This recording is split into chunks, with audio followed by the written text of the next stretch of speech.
हज़रत इमाम अली रज़ी अल्लाह तआला अन्हु ने फरमाया, ए लोगो, रमज़ान का इस्तकबाल करना, इंतज़ार करना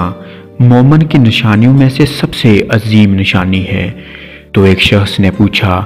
या अली रज़ी अल्लाह तआला अन्हु, वो क्यों? हज़रत इमाम अली रज़ी अल्लाह तआला अन्हु फरमाने लगे, क्योंकि रमज़ान का चाँद अल्लाह की तरफ से इंसानों के लिए रहमत का ऐलान होता है। याद रखना, जब रमज़ान का चाँद आसमान पर ज़ाहिर होता है तो अल्लाह के फरिश्ते,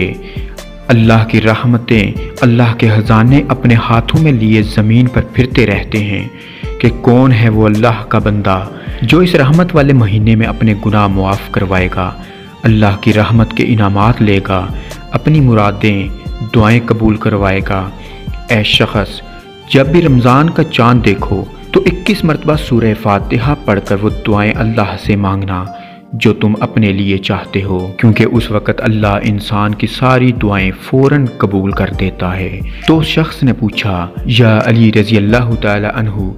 अगर इंसान की निगाह रमज़ान के चाँद की तरफ ना पड़े तो हज़रत इमाम अली रज़ी अल्लाह तआला अन्हु ने फरमाया, जब रमज़ान के चाँद के ज़ाहिर होने की खबर सुनो तो उस वक़्त फ़ौरन ये अमल करें और अल्लाह से अपनी दुआ मांगें, इंशाअल्लाह तुम्हारी हर मुराद पूरी हो जाएगी।